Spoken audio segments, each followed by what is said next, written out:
Boa noite, pessoal. Boa noite a todos. Agradeço a presença de todos, tem bastante gente ainda entrando. A certificação dessa palestra, ela será emitida a partir de sexta-feira, através de um link no grupo de vocês, no grupo de WhatsApp.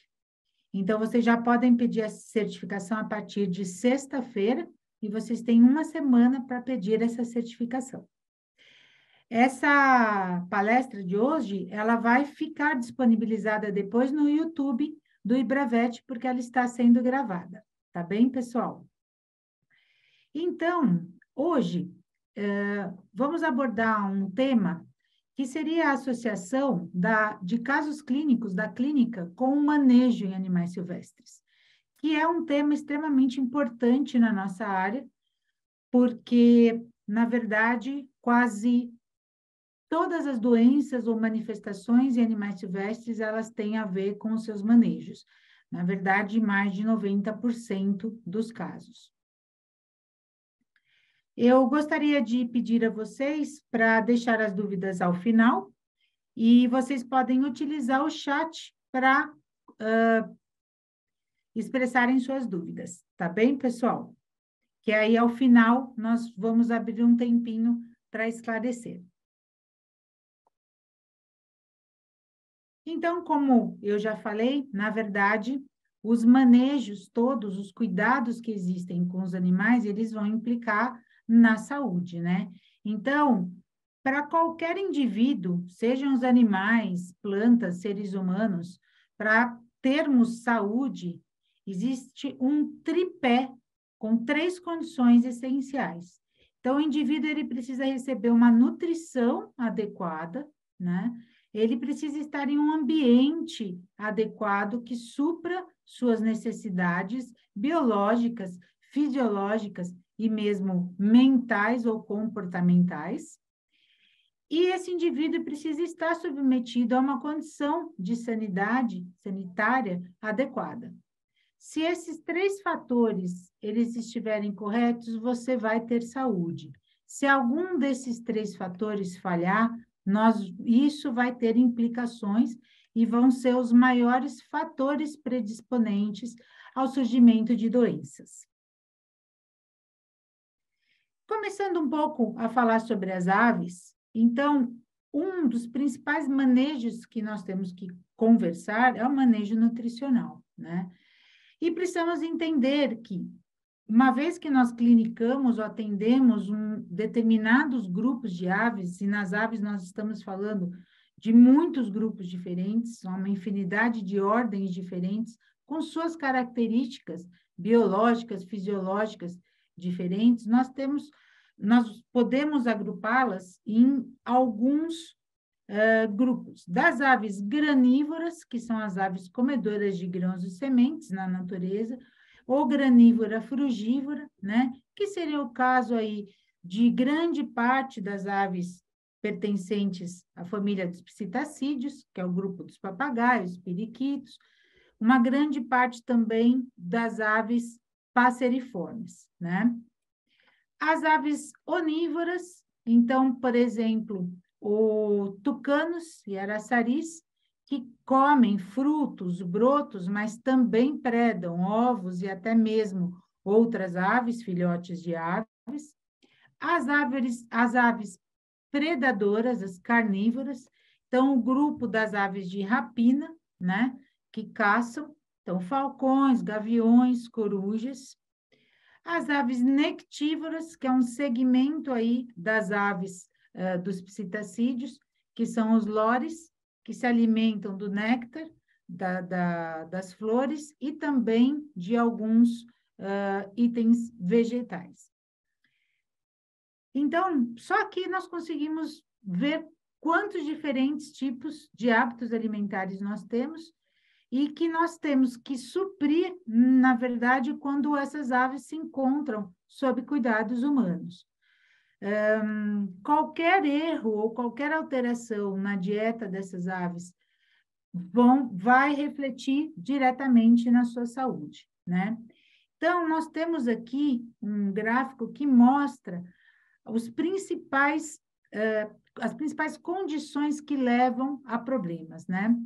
Então, excesso de grãos e sementes. Acho que todo mundo que clinica, e mesmo quem não clinica, sabe que a maior parte das aves, principalmente psitacídeos e passeriformes, recebe ou mistura de sementes, que é alpiste, paim, sucosa, linhaça, ou grãos, como no caso dos psitacídeos, como girassol, milho, amendoim, e dietas baseadas em grãos e sementes, elas vão ter um reflexo, porque o grão e semente, ele é rico em gordura, então ele vai causar um excesso calórico, mas ele é deficiente em vitaminas e minerais. Então, essas aves que comem dietas baseadas em grãos e sementes vai incorrer nesse tipo de deficiências vitamínicas, deficiências minerais e um excesso calórico. E vejam aqui desse outro lado que dietas baseadas em frutas e grãos, então, muitas pessoas têm uma concepção inadequada de que oferecer a mistura de sementes ou mistura de grãos e incluir uma variedade grande, por exemplo, de vegetais, supriria as necessidades nutricionais. E, na verdade, isso não acontece. Então, vocês veem que se repete, né, o mesmo problema nessas duas dietas, tá certo? Já para as aves predadoras, se elas forem alimentadas somente com carne, não com uma presa inteira, mas com carne, então, numa situação de atendimento, seja numa clínica particular, seja num centro de triagem ou num zoológico, ou em qualquer lugar. Se essa ave receber somente a carne, na carne, num filé, numa carne moída, você vai ter o quê? Somente a proteína. Você não tem os minerais, você não tem as vitaminas. Então, também vai ocorrer um desbalanço mineral, ainda mais porque a carne ela é rica em fósforo, então ela desbalanceia o cálcio, e deficiências vitamínicas, e isso é rápido. 1 a 2 semanas que uma ave é submetida a uma dieta dessa, uma coruja, for submetida, por exemplo, a uma dieta à base de carne moída, ela vai ter consequências nutricionais e vai adoecer. E a ausência ou a pouca oferta de ração extrusada. A ração extrusada, o que é a ração extrusada? A ração comercial, né? Que é balanceada para várias espécies. Nós já temos muitas espécies contempladas com ração, como psitacídeos, passeriformes, tucanos, e a ração, da mesma forma que para o cão, para o gato ou para outras espécies, ela é uma dieta que ela está com pelo menos a base dos nutrientes necessários para esses animais. E confere, então, o básico de nutrientes para esses animais. Então, a ausência de ração na dieta, ela também é um problema. Ou o fato de você oferecer alimentos à vontade. Então, quando você coloca à disposição do animal, numa gaiola, num viveiro, vários itens, ração extrusada, mistura de grãos e vegetais, muitas vezes vai haver seleção pelo que a ave acha mais palatável ou porque ela já está mais acostumada. E é em detrimento, por exemplo, da ração. Então, a ração acaba ficando de escanteio e a ave acaba não se nutrindo. Então, a ração está ali, ofertada, mas aquele indivíduo não se nutre adequadamente. E, então, o que acontece? Em clínica, no meu mestrado foi exatamente sobre isso, os manejos que os animais silvestres atendidos em clínicas recebem, né? E a correlação com doenças, mais de 90% das doenças estão correlacionadas a erros de manejo nutricional, ambiental ou sanitário. Então, é muito, né? Muito alto, pessoal. Esses erros nutricionais, principalmente deficiências vitamínicas, vão gerar o quê? Tendência a infecções, tá? A gente acaba sempre falando na clínica, na medicina de animais silvestres, sobre a hipovitaminose A, que é a primeira vitamina que aparece como uma deficiência. porque ela está presente em vários sistemas corporais. Então, ela está presente nas defesas da pele, nas defesas respiratórias, digestórias, epitélio renal. Então, quando existe uma baixa de vitaminas, incluindo a vitamina A, essas aves vão ficar com uma tendência a infecções. Então, por isso é muito comum doenças respiratórias, pododermatites, dermatites em geral. Hoje, para essa palestra, eu escolhi doenças que a gente aborda menos nas palestras. Tem aquelas doenças clássicas, mas hoje eu trouxe casos um pouco mais diferentes para vocês, tá? Trouxe alguns clássicos também, mas com algumas nuances. Então, aqui um caso de um papagaio com uma pododermatite, mas não é uma pododermatite comum. Vejam, ambas as patas afetadas com uma lesão ulcerada grande, né? Uma lesão sangrante, esse caso foi encaminhado por um colega para o tratamento, né? E esse animal, vejam, ele já veio com um exame auxiliar, que era um raio-x, e o raio-x apontou, eu não consigo ver muito bem, tá? Mas na descrição existe uma alteração do trabeculado ósseo aqui no terceiro dedo, né? Sugestivo de um início de osteomielite. Essa ave já sentia dor, né? E essa ave estava sangrando. Essas duas lesões ulceradas, elas eram sangrantes. Olha que interessante. Essa ave também já foi encaminhada pelo profissional Marcos, pelo Dr. Marcos, com um hemograma, e no hemograma vocês podem ver aqui, olha, hemácias, né, eritrócitos, 1,53, o mínimo seria 2,45. Olha o hematócrito dessa ave, 28, o mínimo seria 41. Então, essa é uma anemia por perda de sangue, né? Então, é um caso já mais avançado, com uma suspeita de osteomielite, precisa de um tratamento mais agressivo, né? Um tratamento baseado em internação, não uma ave que possa ser tratada de uma forma em casa, por exemplo, né? E já internada essa ave, nós executamos uma cultura dessa região, então limpamos bem essa região ulcerada, removemos parte desta crosta para expor o ferimento e fizemos um suave, esfregamos um suave e mandamos para cultura dupla, bacteriana e fúngica. No resultado da cultura bacteriana, não houve crescimento de bactérias, porém, olha só, houve crescimento de fungo, uma malacésia, né? Como o raio-x apontava uma possibilidade de osteomielite, esta ave já tinha perdido bastante peso por conta de dor. Vejam, as duas patas afetadas, então ela tinha uma dor crônica, então diminuiu a ingestão de alimentos. Essa ave foi internada por um período de 20 dias, onde ela recebeu antibiótico terapia sistêmica. Escolhemos um antibiótico, uma cefalosporina, que age em osso, uma vez que o antibiograma, né, não apontou nenhuma bactéria, nós escolhemos um antibiótico que age em osso. Prestamos muita atenção na analgesia, para ela ter um alívio da dor. Foi suplementada com vitaminas, incluindo a vitamina A, de forma injetável. Fizemos uma adequação do puleiro. Esse puleiro, então, ele está todinho forrado. Foi colocado uma camada de espuma para que ele fosse macio e por cima o V-Trap, que é aquele curativo autocolante. Então, ele causa o quê? Uma boa aderência das patas e uma maciez, né?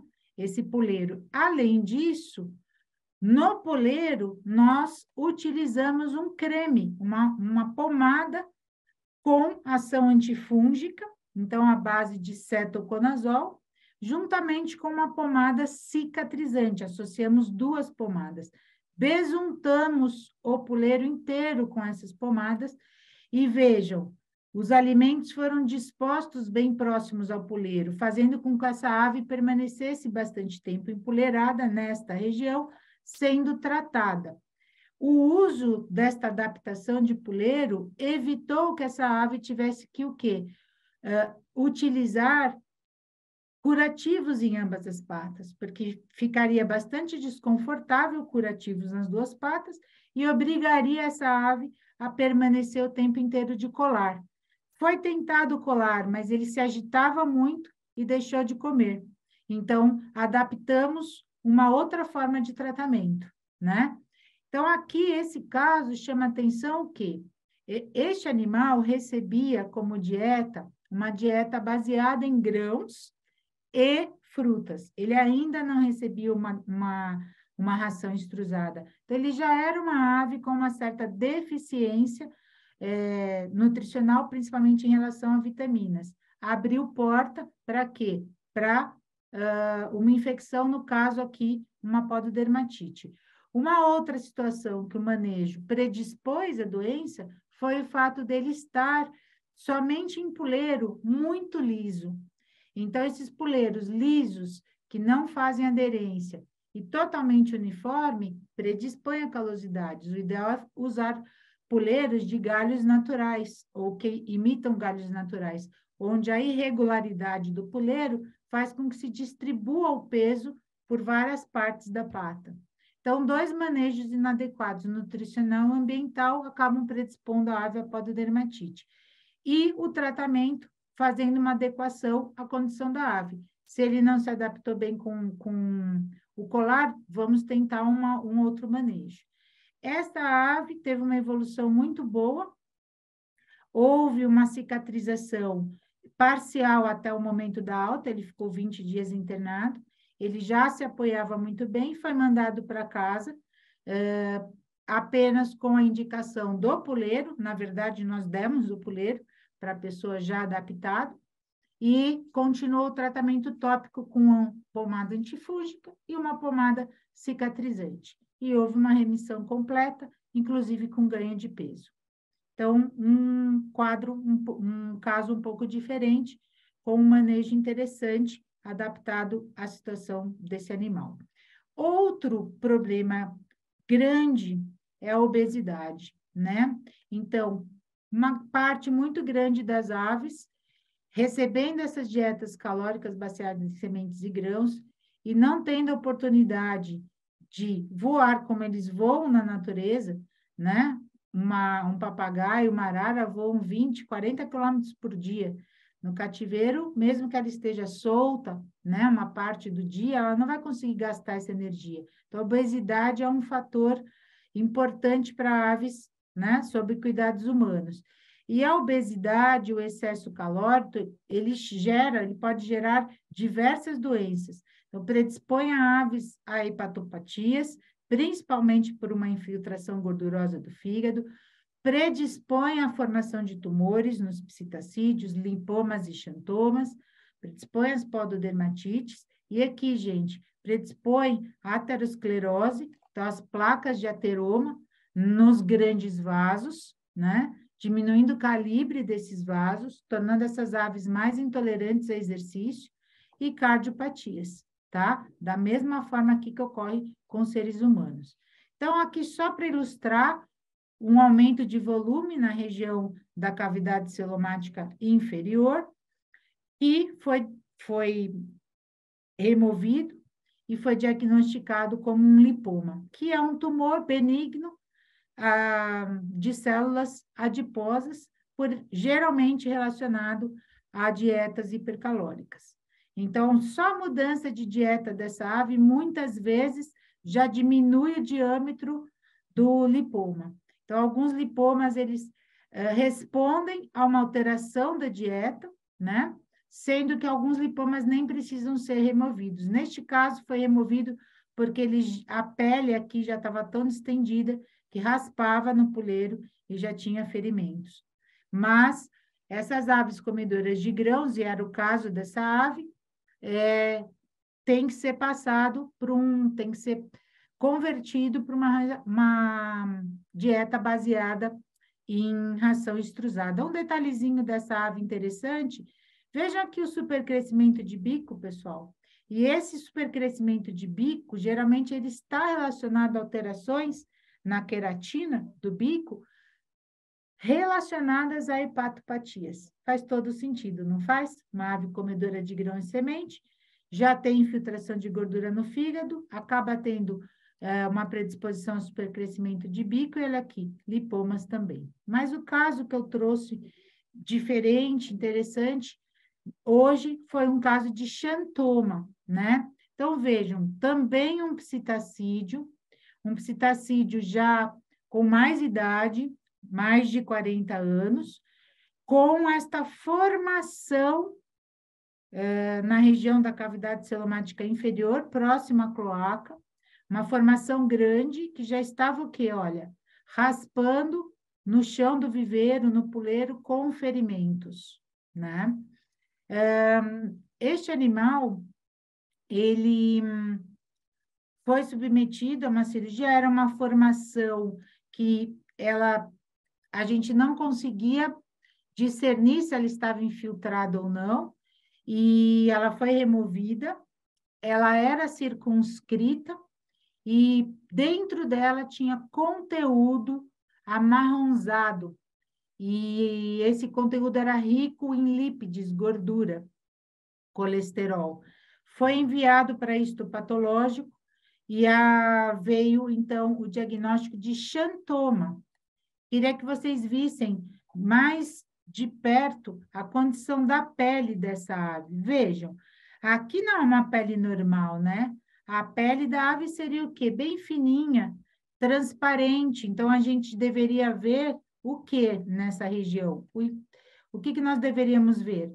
Uma coloração rosa ou arroxeada, que era da musculatura abaixo da pele. E essa pele está com uma coloração esbranquiçada ou amarelada, totalmente irregular.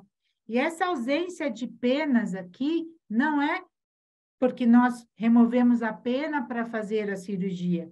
Já existia uma ausência de penas. Então, essa pele toda irregular, com essas regiões aprofundadas, é uma camada espessa de gordura característica do xantoma. O xantoma é um tumor de pele que ele vai se espalhando pela pele e ele é crônico progressivo. Este é o problema do xantoma. Ele infiltrou, então nós removemos aquela grande formação. Este animal de 40 e poucos anos foi convertido para uso de ração extrusada.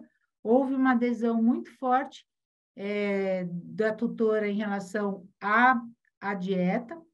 Esse animal saiu completamente de grãos, então hoje ele já faz 2 ou 3 anos que ele come somente uma ração extrusada junto com vegetais. E recentemente nós fizemos, deixa eu voltar aqui.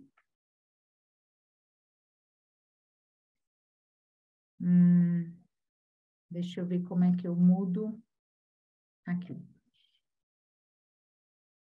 Recentemente nós fizemos uma dosagem de colesterol nele. Na época, coletamos sangue e, infelizmente, não foi suficiente. O laboratório nos informou, então não conseguimos ter o colesterol na época. E 2 anos depois, ele foi fazendo acompanhamentos, mas por várias questões não foi coletado sangue, e recentemente foi coletado sangue e o colesterol está normalizado, tá?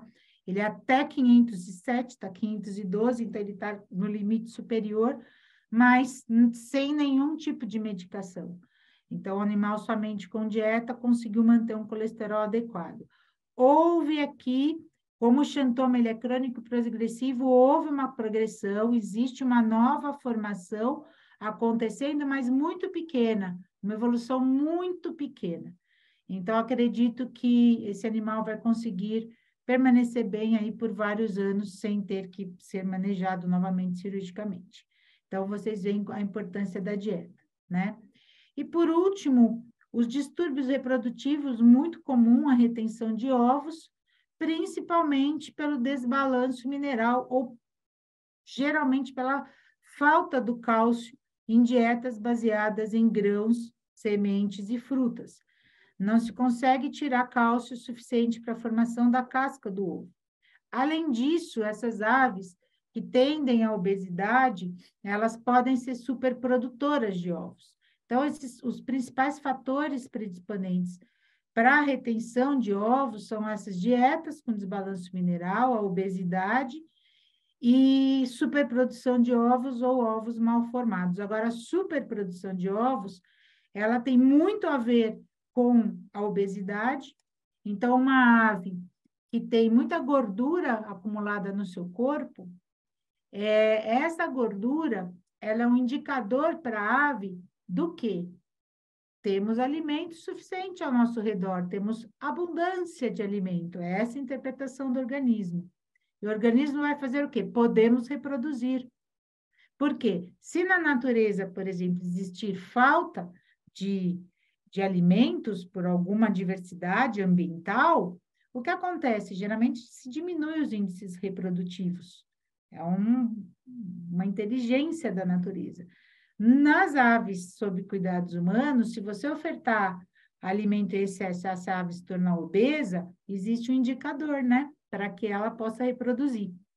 Então, é um dos fatores para superprodução de ovos, muito comum em psitacídeos, muito comum em passeriformes.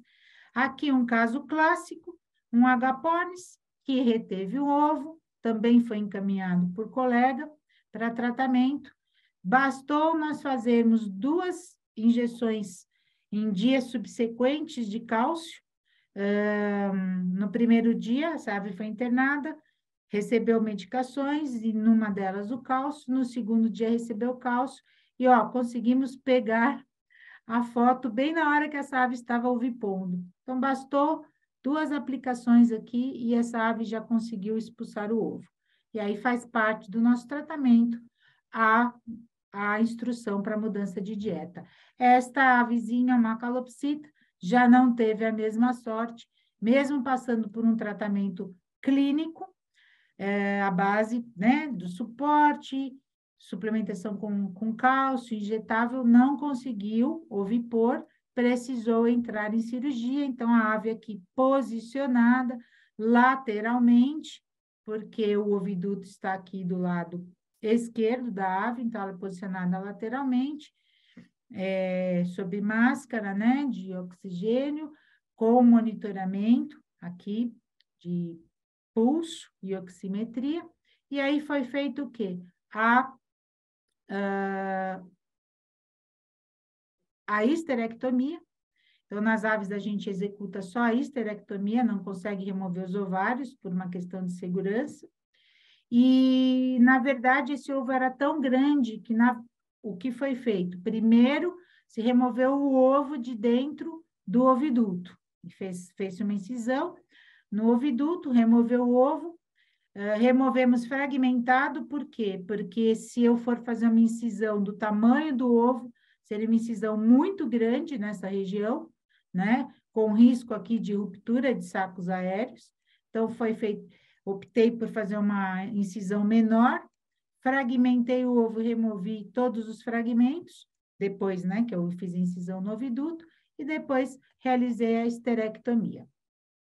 Então, um caso um pouquinho diferente. Também uma ave que vai passar por uma dieta adequada, vai ter a redução de fotoperíodo, que é uma das indicações para não produzir mais óvulos.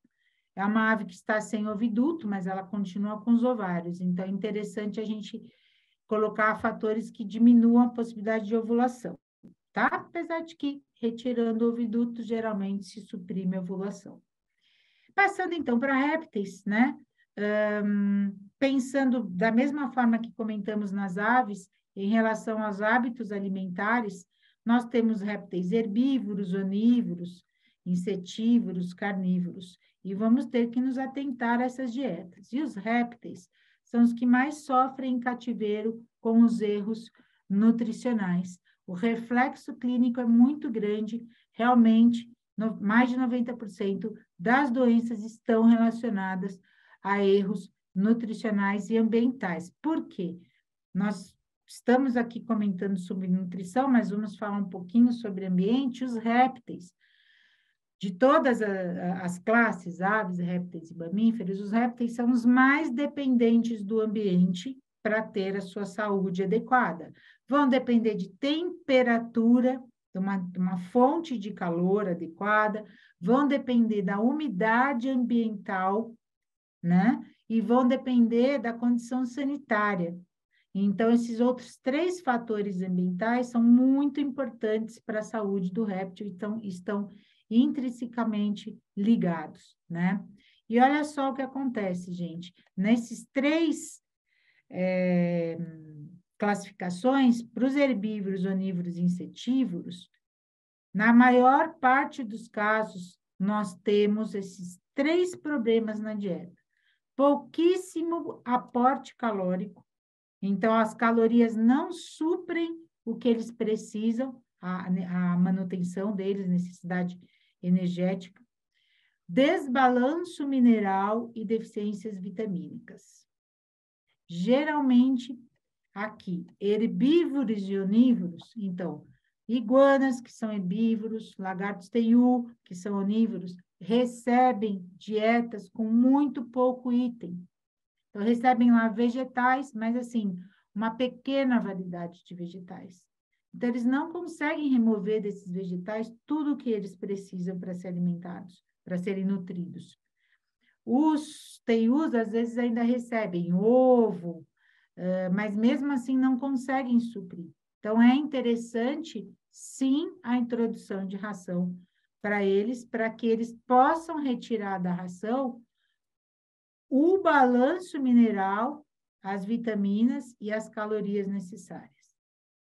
Já os répteis carnívoros, que aí a gente está falando basicamente das serpentes nos atendimentos, elas são alimentadas com presas inteiras. Então, nós temos um menor problema nutricional. A nutrição é mais adequada, porque ela é alimentada com a presa inteira. Então, ela recebe todas as partes necessárias. Pele, músculo, vísceras, etc. Algumas desnutrem se receberem muito neonato, porque o neonato ainda não tem uma calcificação dos ossos, então falta cálcio aí no neonato para esses animais. Mas quando eles recebem animais adultos, presas adultas, já são melhor nutridos, né? Então, aqui um caso que ocorre com bastante frequência nos lagartos, principalmente, de fecaloma. Então, a retenção de fezes e a formação de um fecaloma, né? E nesses casos, esse foi um caso também encaminhado pela colega Thais para cirurgia. Ela fez o atendimento e encaminhou para cirurgia. Fatores proponentes, sempre a dieta e o ambiente. Então, esse era um animal que tinha um ambiente com baixa umidade. Esse lagarto pogona é um lagarto de origem desértica, não deve ficar num ambiente realmente muito úmido, mas ele não tinha controle nenhuma de umidade. E assim, a gente pensa, o deserto é seco, mas o deserto à noite ele é úmido pela condensação, né, e alteração de temperatura. Então, esses animais precisam de um mínimo de umidade, em torno de pelo menos de 40% a 50%. E a gente sabe que, dependendo da região do Brasil, principalmente a gente aqui no Sudeste e Sul, atravessamos aí outono e inverno com 30% de umidade, né? Então, esses animais acabam sofrendo com isso. E se eles tiverem terrário, não tiverem um controle adequado, vão sofrer com isso, vão perdendo líquido. E o intestino é um dos órgãos que faz a absorção de líquido. Então, se esse animal não tem uma umidade ambiental adequada, ele vai tentar fazer a sua regulação hídrica. E uma das fontes de água vai ser a absorção de água pelo intestino. Já o quê? Ressecando essas fezes. E esse animal recebia uma dieta baseada apenas em um tipo de inseto, baratas, que tem muita quitina na casca.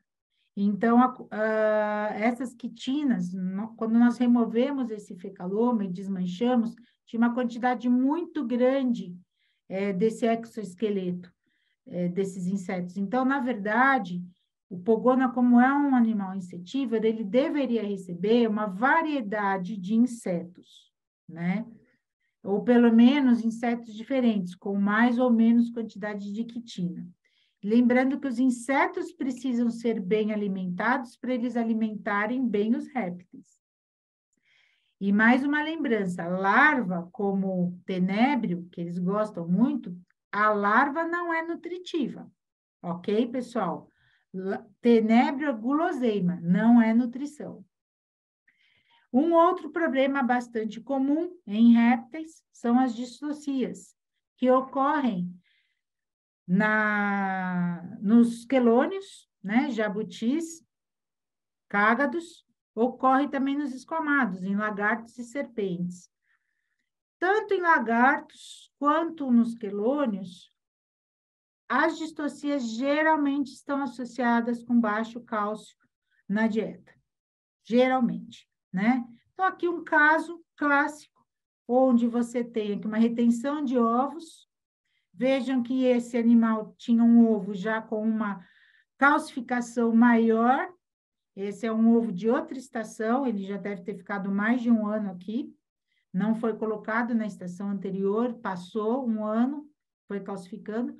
Um ovo com uma aparência de casca normal e um ovinho aqui mal formado, pouco desenvolvido. Esse animal passou por um tratamento, foi internado, passou por um tratamento clínico à base de suporte, com hidratação, cálcio, alimentação, temperatura adequada, banhos, e conseguiu, ao término das aplicações de cálcio, com a citocina, expulsar os ovos, tá bem?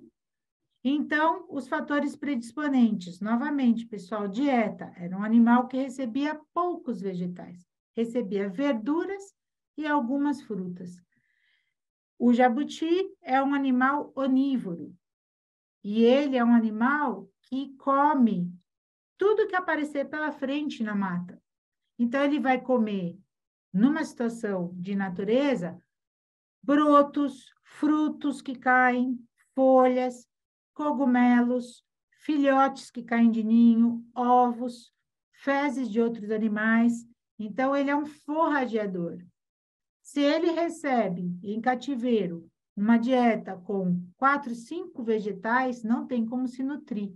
Então, uma hora vai acontecer um problema, ou vai reter um ovo, ou vai vir uma pneumonia, vai vir uma estomatite, que nós já sabemos que é o que ocorre, né?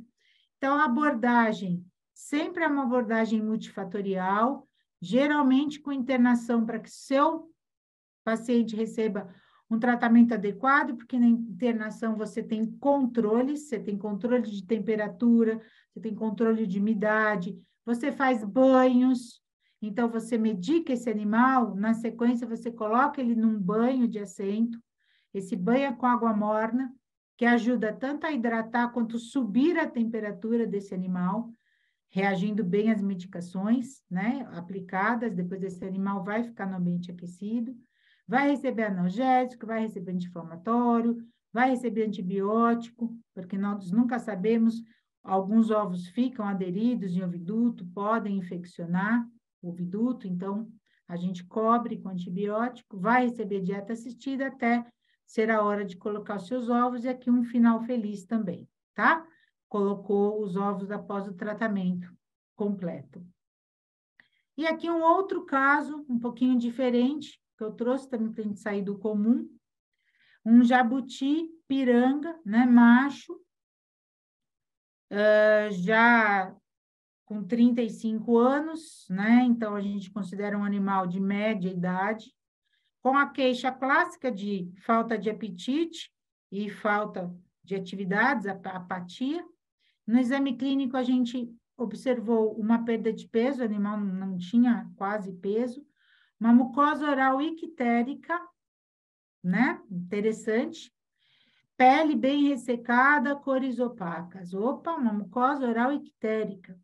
Então, o exame clínico desses animais, ele é muito restrito, então a gente acaba tendo que ter o auxílio de diagnósticos auxiliares, de métodos auxiliares. Vocês perguntam qual dieta ele recebia, e eu respondo, dieta baseada em vegetais, né? Novamente, que é o que existe de consenso no público. Então, nós veterinários precisamos trabalhar muito isso com o público em geral, né? A orientação alimentar. Então, esse animal recebia poucos itens.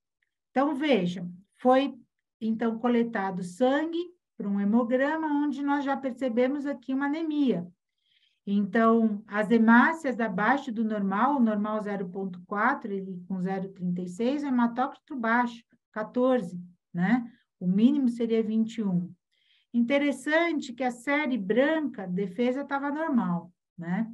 Veja a bioquímica sanguínea desse animal.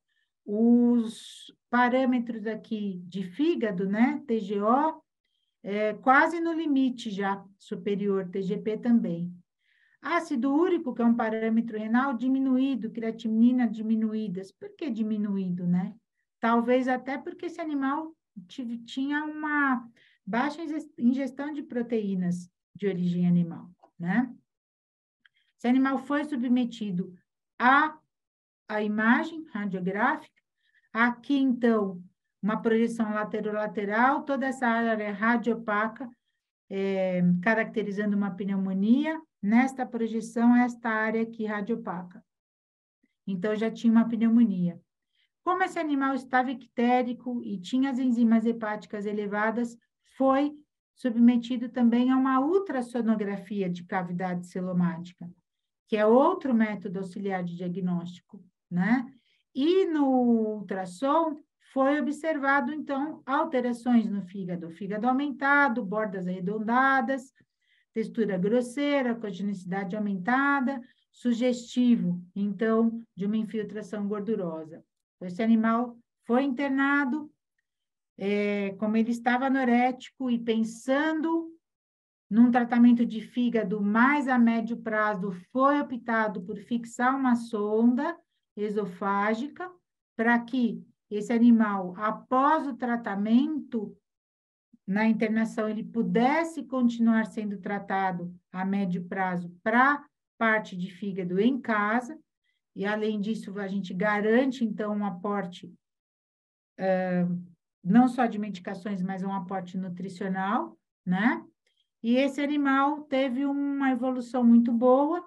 20 dias depois, foi realizado um hemograma controle.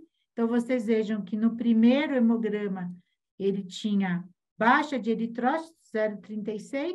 No segundo hemograma, 20 dias depois, olha, já tinha normalizado os eritrócitos. Hematócrito, que estava baixo, também já tinha normalizado. Então, a anemia foi bem rápida a resposta, né? E nós continuamos tratando esse animal quando ele foi liberado para casa, com medicações hepatoprotetoras, silimarina, complexos vitamínicos e também aminoácidos, juntamente com uma dieta. E após 2 meses, esse animal iniciou um apetite espontâneo, onde, neste momento, foi removida a sonda esofágica. Então, gente, esses casos, eu acho que eles ilustram bem para vocês essa inter-relação, né, dos cuidados com a origem da doença. Quem clinica com cão e gato, que é o meu caso, né, hoje, basicamente, os cães e gatos não adoecem por problemas nutricionais. Por quê? Porque eles comem ração. Inclusive, nós temos rações medicamentosas para o animal, para o cão nefropata, para o cão cardiopata, para o gatinho renal. Em animais silvestres, nós já temos rações, mas a gente ainda não chegou nesse refinamento, mas temos que fazer o uso para que eles possam estar mais balanceados. E os manejos higiênico, sanitário, exames de sangue, exames de fezes periódicos como uma medicina preventiva. Aqui, pessoal, nós entendemos como um veterinário de animal silvestre, ele precisa ter um conhecimento amplo da anatomia, fisiologia, biologia de muitas espécies diferentes, né? Ele precisa ter o conhecimento dos manejos corretos, dos cuidados corretos, das clínicas. Então, quais doenças todas essas espécies, ave, mamífero, réptil, todas as doenças que podem acometê-las, ou as principais. Legislação também, porque nós temos animal da fauna brasileira, nós temos animal exótico, nós temos animal doméstico, então precisamos conhecer também. Então, é muito conhecimento, por isso é importante para nós que atendemos animais silvestres se especializar.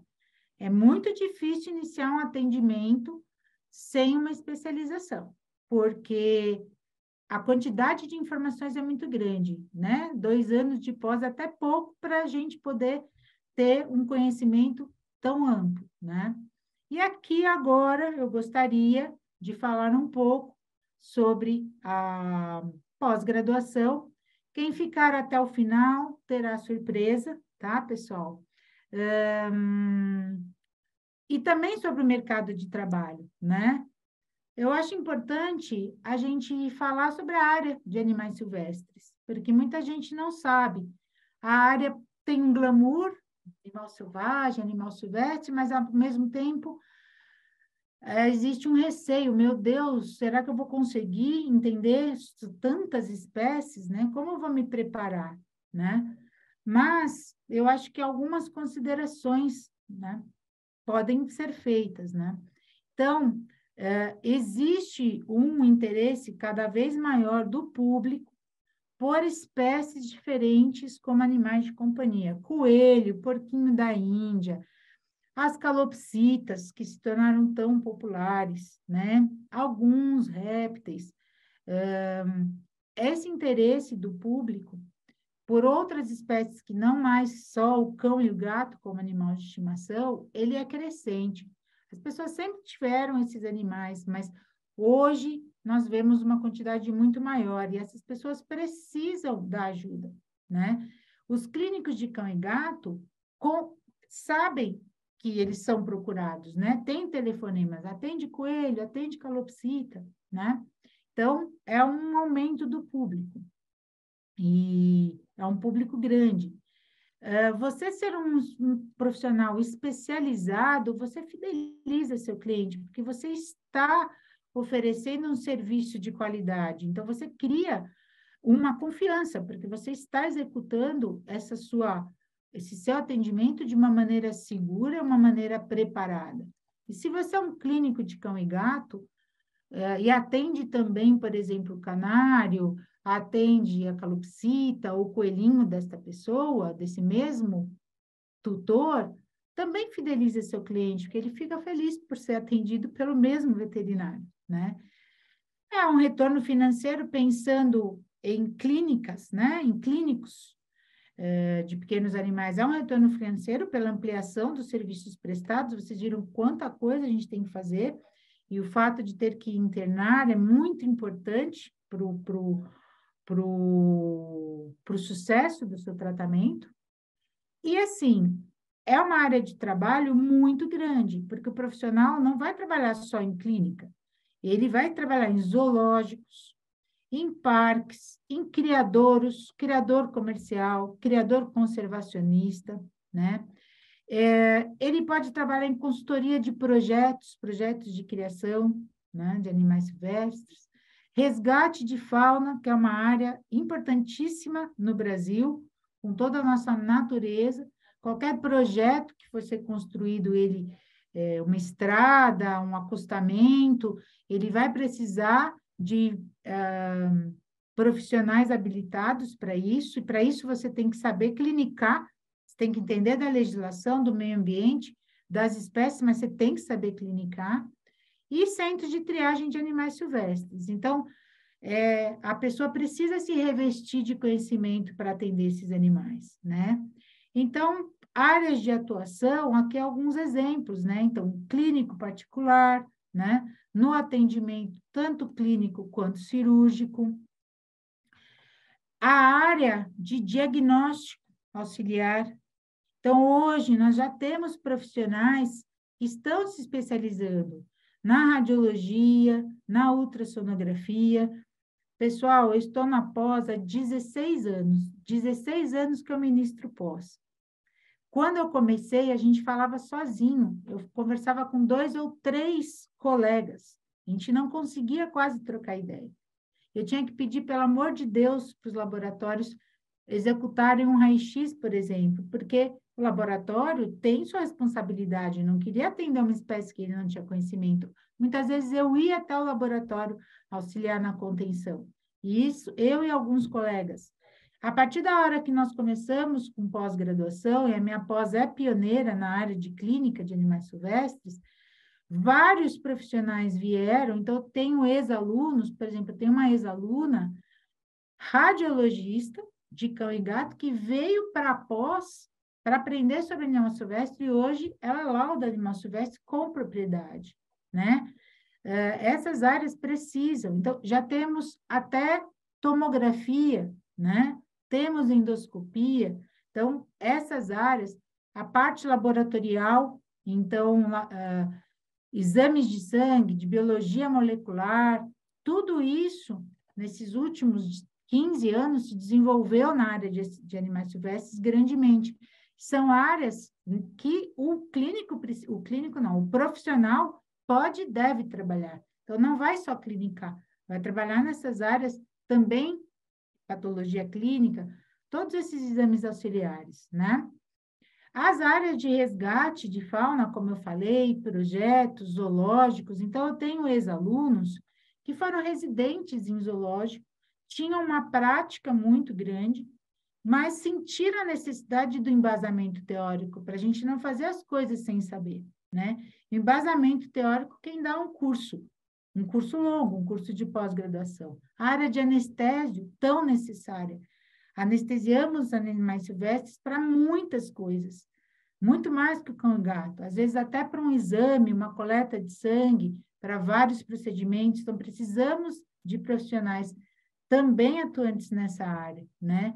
Projetos, consultorias de criadouros e até a área acadêmica. Então, tenho muitos ex-alunos que hoje são professores de graduação, né? Então, eu fico feliz de formar esses professores também, que nós estamos o quê? Ampliando a área, tornando essa área melhor, criamos condições melhores de trabalho e levamos a informação, né, para esse Brasil inteiro, que é tão necessário, né? Então, o curso de pós, ele permite a você que seja um profissional que ofereça um atendimento especializado. Quando você atende de uma forma especializada, você realmente atende bem, né? Então, esse cliente retorna para você, amplia a rede de contatos, então você tem contatos com seus colegas, que a gente forma uma família, tenho amigos da primeira turma lá de 2006, não estamos mais sozinhos, né? Além disso, estreitamos relações, né, com profissionais renomados, então você precisa falar com alguém de dentro da Secretaria do Meio Ambiente, é uma pessoa que já veio dar aula para você, você precisa de uma opinião de alguém do zoológico, esses professores já vieram aqui na pós, né? Consulte, pessoal, entre na minha página, aqui está a página da pós-graduação, esse QR Code.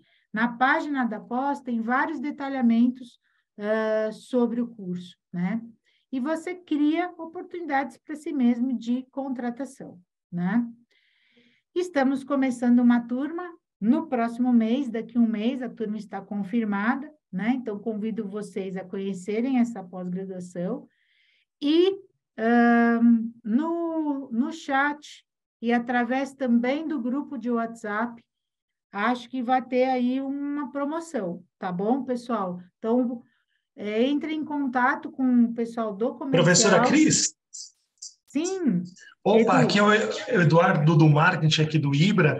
Boa noite, pessoal.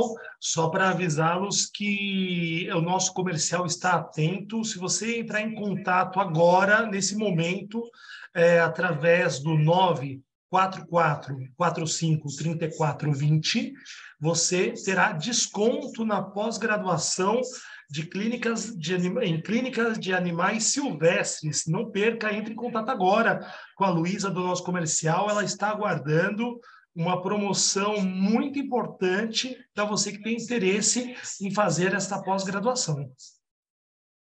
Obrigada, Edu.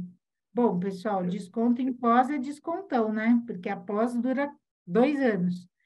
Então, aproveitem, se Professora informem. Cris, só Sim, para acrescentar que o desconto é de 30%, tá?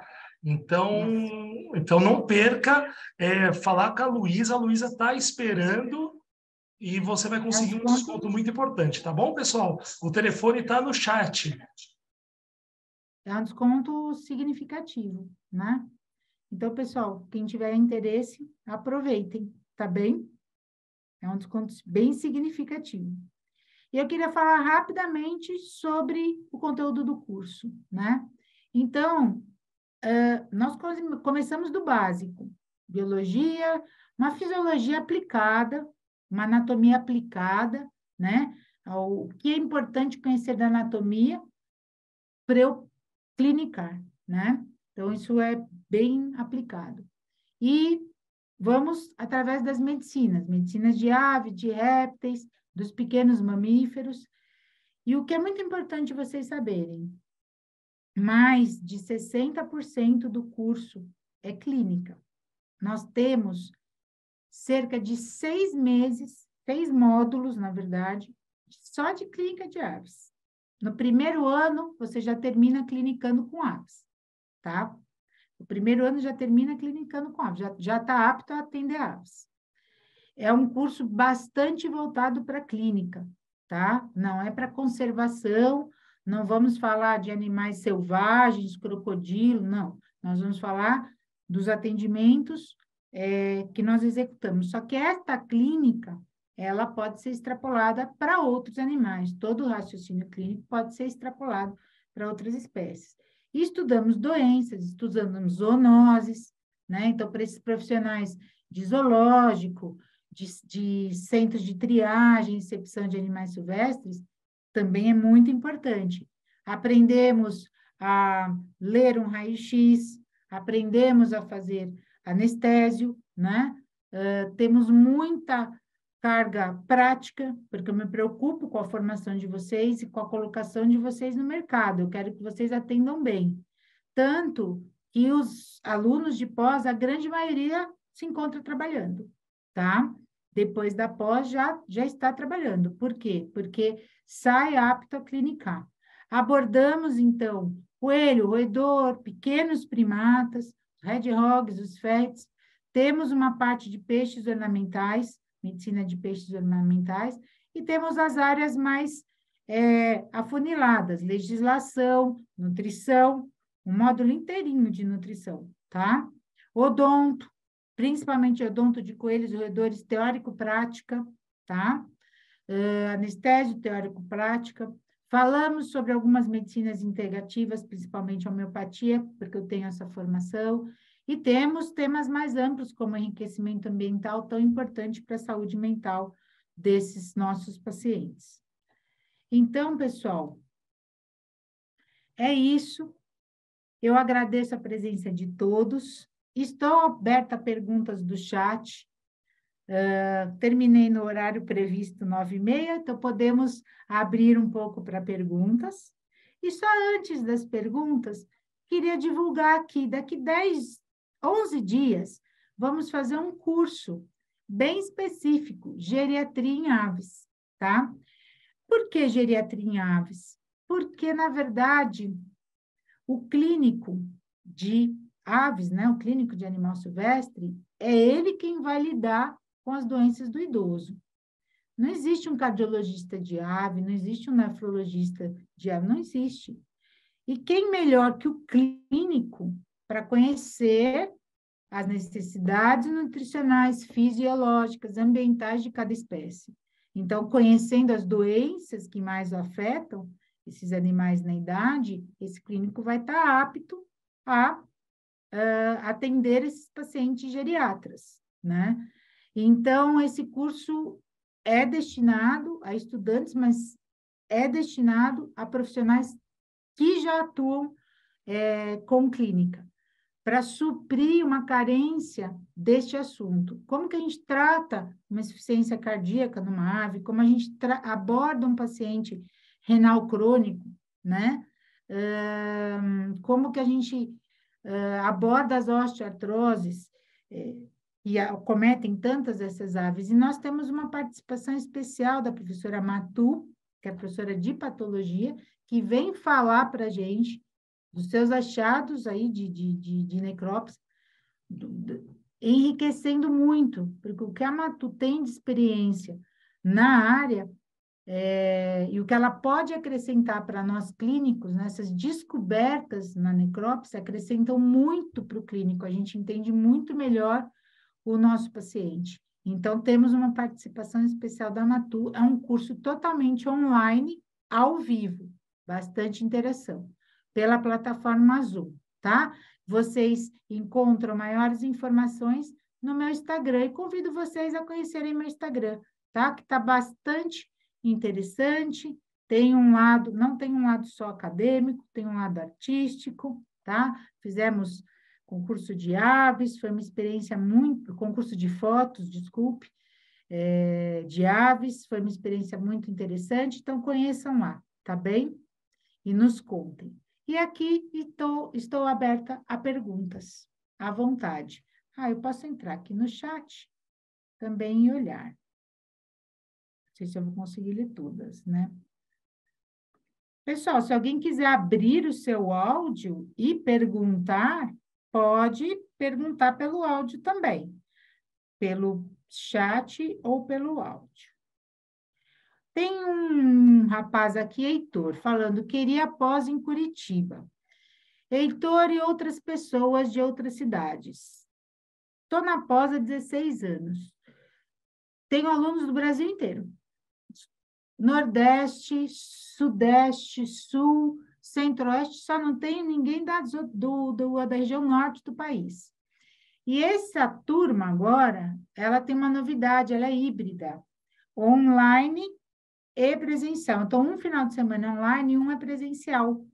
Isso otimiza muito financeiramente, porque a pessoa não precisa vir todo final de semana. É um por mês, certo? Então, ela vai vir mês sim, mês não para São Paulo. Já é uma economia, né? De hospedagem, de transporte, mesmo para quem mora em São Paulo, não tem que se deslocar.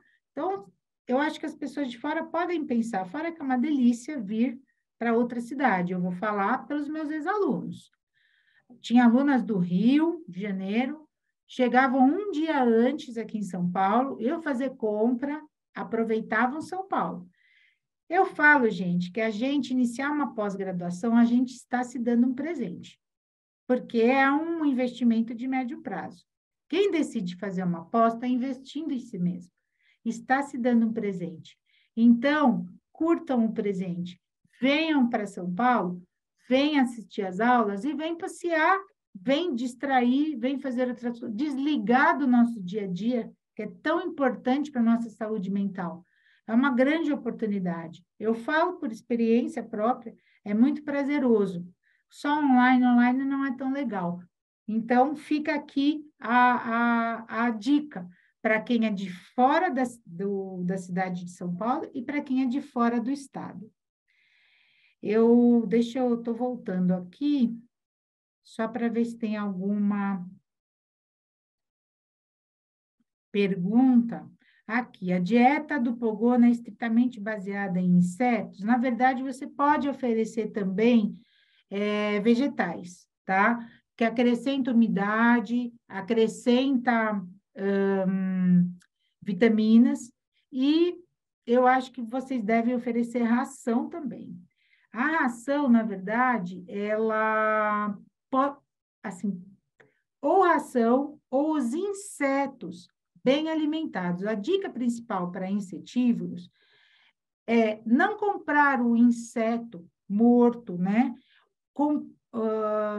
Se você puder criar o inseto durante um certo tempo, uns 15 dias, com uma dieta boa, com uma ração boa, uma ração em pó, você pode pegar a ração em pó de filhote de ave, alimentar esse inseto com uma papa.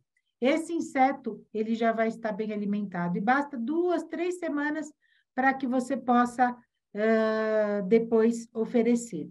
Ou você vai passar esse inseto num suplemento vitamínico mineral, mas você tem que acostumar esses animais a comerem dessa maneira, tá? Que também não é tão fácil.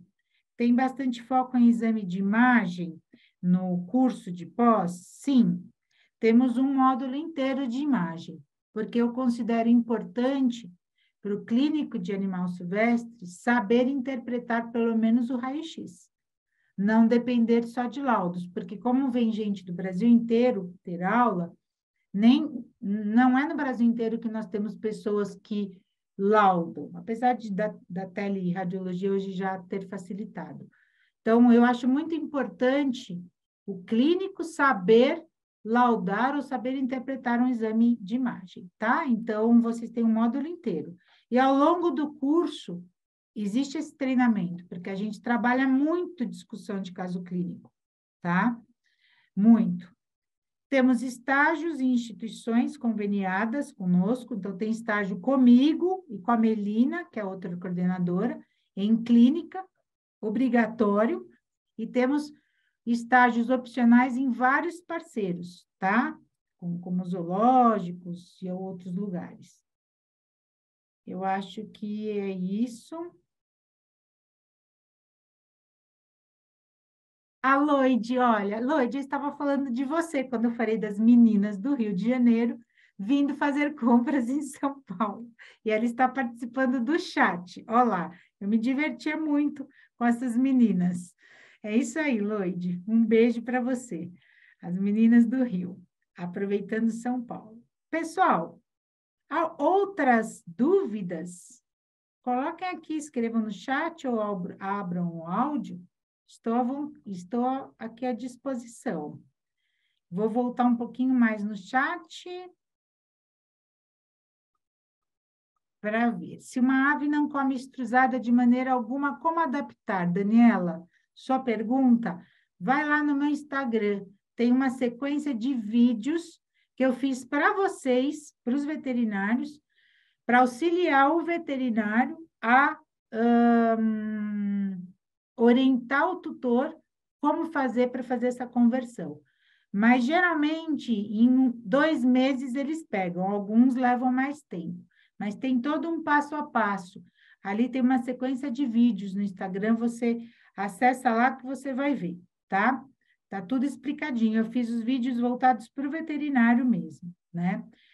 Heitor, se a ave picar o puleiro com a pomada, ingerir a mesma. Heitor, naquele caso, tá? Eu estou subindo as perguntas. Naquele caso daquele papagaio, foi observado isso.